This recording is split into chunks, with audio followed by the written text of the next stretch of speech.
చేస్తున్నారో ఈయన్ని తెలియదు అధ్యక్ష కృష్ణయ్య గారిని. కానీ ఇక్కడ ఏం జరుగుతుందంటే చిన్న చిన్న వాళ్ళు ఏ పరిశ్రమ కానీ ఇప్పుడు మాధవి గారు చెప్పారు ఈ వాళ్ళ దాంట్లో 5 అడుగులు ఇలాగా పొల్యూషను ప్లాస్టిక్ వ్యర్థాలని మా నియోజకవర్గంలోకి వస్తే కాలువలన్నీ నిండిపోయినాయి. ఎక్కడా కూడా విజయవాడలో పొల్యూషన్ కంట్రోల్ బోర్డు ఉండి కూడా విజయవాడలో పట్టించుకోని పరిస్థితి అధ్యక్ష. కాబట్టి గౌరవ డిప్యూటీ సీఎం గారిని కోరుతున్నాం అధ్యక్ష, పొల్యూషన్ కంట్రోల్ బోర్డుని కొంచెం పనిచేసే విధంగా ఆయన కొంచెం గట్టిగా మందలించాలి అధ్యక్ష. ఆయన చెప్పాలి అధ్యక్ష, ఏదన్నా రిప్రజెంటేషన్ ఆయన దగ్గరికి గౌరవ చైర్మన్ పొల్యూషన్ కంట్రోల్ బోర్డు తీసుకెళ్తే నేను ఇలాంటి ఎమ్మెల్యేలు చాలామంది చెప్పారు, నాకు 40 సంవత్సరాల నుంచి చాలామంది చెప్పారని చెప్పి మాట్లాడుతున్నారు అధ్యక్ష. అది కరెక్ట్ కాదు అధ్యక్ష. ఎమ్మెల్యేలు గెలిస్తేనే చైర్మన్ కూర్చున్నాడు అధ్యక్ష. అక్కడ ఆయన గెలిస్తే ప్రభుత్వం రాలేదు అధ్యక్ష. ఎమ్మెల్యేలు అందరూ ఉంటేనే ఆయన చైర్మన్ సీట్లో కూర్చున్నాడు. కాబట్టి దయచేసి ఆయనకు కూడా విజ్ఞప్తి చేసేది ఏంటంటే పెద్ద పెద్ద చేపల్ని పట్టుకోండి, మీరు యాక్షన్ తీసుకోండి.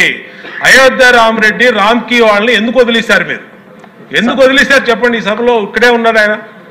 అది చెప్పకుండా చిన్న చిన్న వాటికి 100 కారణాలు చెప్పి ఎక్కడో ఎన్జిటి వాళ్ళు ఒప్పుకోలేదని లేదా డిప్యూటీ సీఎం గారు ఒప్పుకోలేదని వాళ్ళ పేర్లు ఉపయోగిస్తారు.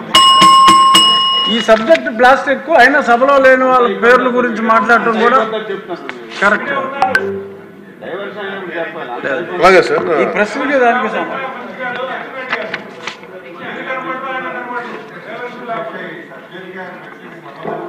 లేదు, దయచేసి కూర్చోండి మంత్రి గారు.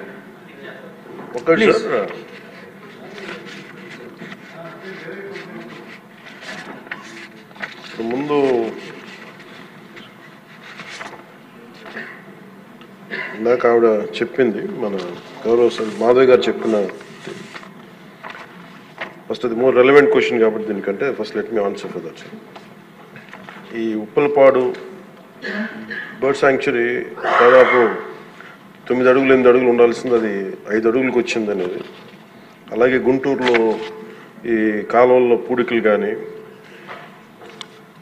ఇవి ప్రత్యేకించి నేను ఈ ఫస్ట్ గుంటూరుని మోడల్గా తీసుకొని ఈ దసరా తర్వాతే నేను ప్రత్యక్షంగా నేను వెళ్తాను ఇది ఎందుకంటే ఇది ఆల్రెడీ మేము గత కొద్ది రోజులుగా డిస్కస్ చేసి, ఎందుకంటే అపాయింట్మెంట్స్ కొంచెం లేట్ అయినాయి అందరి. ఎందుకంటే pollution control board is a very limited ఉంది, మనకి చాలామంది ఇంకా హైర్ చేయాల్సి ఉంది. గత ప్రభుత్వం కూడా నియమించాల్సిన సభ్యులను నియమించలేదు, కావాల్సిన సిబ్బందిని నియమించలేదు. Pollution control board is real. నేను ప్రాక్టికల్గా గౌరవ శాసనసభ్యులు బొండ ఉమామహేశ్వర గారు చెప్పిన దానికంటే వారికంటే ముందే నేను చాలా లోతుగా దీని మీద అధ్యయనం చేశాను అధ్యక్ష. చేసినప్పుడు ఒక షార్టేజ్ ఏముందంటే ఎంప్లాయీ షార్టేజ్ చాలా ఉంది. ఎంప్లాయ్మెంట్ చాలామంది ఒక ఎంప్లాయ్మెంట్ ఇంత కావాలంటే దాంట్లో దాదాపు ఒక 2/3 లేదు అధ్యక్ష. వాళ్ళు ఉన్న డిమాండ్కి పెరుగుతున్న గ్రోత్కి దాని తగ్గ మానిటరింగ్ చేయడానికి లేరు ఒక మనుషులు. అలాగే దీంట్లో అవకతవకలు ఉన్నాయా అంటే గౌరవ శాసనసభ్యులు చెప్పినట్టుగా ఫస్ట్ పని చేయాల్సిన ఎవరు అధ్యక్ష? అర్బన్ బాడీస్ పనిచేయాలి, మున్సిపాలిటీస్ పనిచేయాలి. Everything you cannot completely directly correlate with pollution control board. అలాగే వారిది నేను ఆయన సరిదిద్దుకోవాలో లేదంటే నాకు తెలియదు, కానీ ఒక మాట అయితే చెప్పదలుచుకున్నాను. ఇది అందుబాటులో ఉండరు, ఇవన్నీ తప్పు. రాగానే గౌరవ మనకి చైర్మన్ గారికి కూడా చెప్పాను, first pollution control board open చేయమని. అదొక వాస్తవం ఏంటంటే పొల్యూషన్ కంట్రోల్ బోర్డు సామాన్య మనిషికి సంబంధం ఓన్లీ ఇండస్ట్రియల్ కనెక్టెడ్ అనుకుంటాను.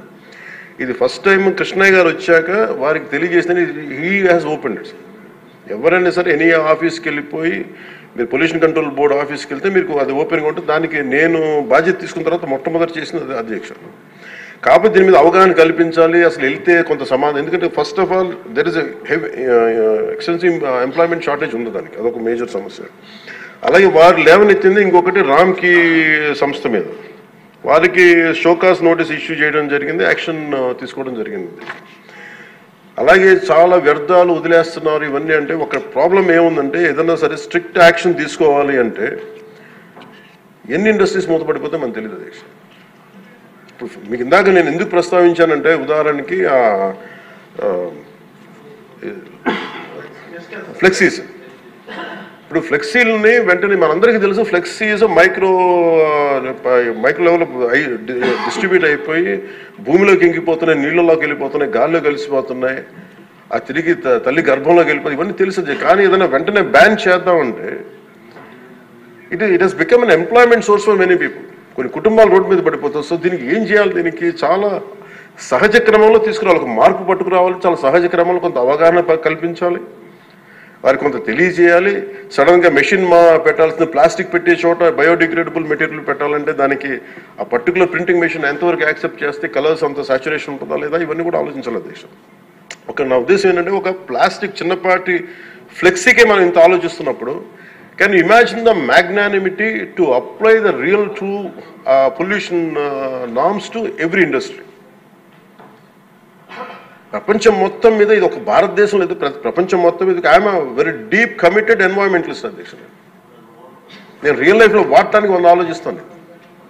కానీ ప్రాక్టికల్గా మనం చూసేటప్పటికి ఇప్పుడు ఏ పరిశ్రమ అయినా సరే పొల్యూషన్ లేకుండా ఏ పరిశ్రమ లేదు, ఒకటి లేదు. కాకపోతే ఏమవుతుంది, అప్లై చేయాలి ఒక రూల్ అంటే ఇది గౌరవ ముఖ్యమంత్రి గారు కూడా మీకు రెగ్యులేటరీ బాడీగా ఉండాలి తప్ప మీరు ఎన్ఫోర్స్మెంట్ బాడీగా నిజంగా పొల్యూషన్ కంట్రోల్ బోర్డు ఉంటే అది ఏ రకమైన ఒక అస్తిత్వానికి దారి ఒక స్థిమితం లేకుండా ఎలా వెళ్ళిపోతుందని ఒక భయం ఉంది అందరికీ, ఇంక్లూడింగ్ గౌరవ ముఖ్యమంత్రి గారికి కూడా ఉంది. ఇది వారి దృష్టికి నేను ప్రత్యేకంగా తెలియజేశాను. సో అది ఒక నామ్లో అదొక పరిగణలోకి తీసుకున్నాం అధ్యక్ష. అలాగే వీఆర్ వెరీ కమిటెడ్ ఫర్ ఇది ఒక్క ఆంధ్రప్రదేశ్ రాష్ట్రానికే కాదు, ఎంటైర్ మన భారతదేశానికి సంబంధించి కానీ ప్రపంచానికి సంబంధించి మన అందరి బాధ్యత ఇది మనందరి బాధ్యత. అలాగే పారిశ్రామికవేత్తల బాధ్యత కూడా ఉంది. కొన్నిసార్లు నదుల్లో కాలుష్యాలు వదిలేస్తానంటారు, జరుగుతూ ఉన్నాయి కొన్ని చోట్ల.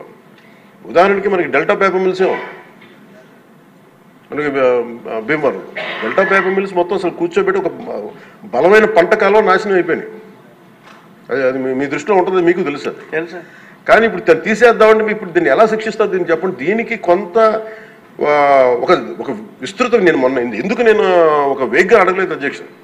నేను ఎందుకు ఒక రోజు ప్రత్యేకించి దీని మీద మీరు చర్చ పెట్టాలని ఎందుకన్నానంటే ఇలాంటి గౌరవ సభ్యులు లేవనెత్తింది దాన్ని ఖచ్చితంగా పరిశీలించాల్సిన అంశం. కానీ మీరు intention should be Nobel and pure. మీరు ఇంటెన్షన్ డోంట్ టార్గెట్ ఓన్లీ ఈ అయోధ్య రామ్కి ఏముందంటే ఒక పరిశ్రమ చేస్తే మళ్ళీ గత ప్రభుత్వంలో అయిపోతాం. ముఖ్యమంత్రి గారి ఇంటెన్షన్ కూడా అది కాదు. ఇప్పుడు ఈ వేరే పార్టీల నుంచి రూలింగ్ పార్టీలోకి వచ్చారు, వీళ్ళందరినీ తీసుకున్నప్పుడు కంటిన్యూస్ వాళ్ళ సైడ్ తీసుకున్నారో మనకు తెలియదు. కానీ వాళ్ళు గతంలో పనిచేశారు కదా, ఆ ఇంటెన్షన్తో చేస్తే మటుకు అది ఈ ప్రభుత్వానికి అది రైట్ కాదు. అది we're committed for it. At the same time we're here to make sure certain positive changes has to take place.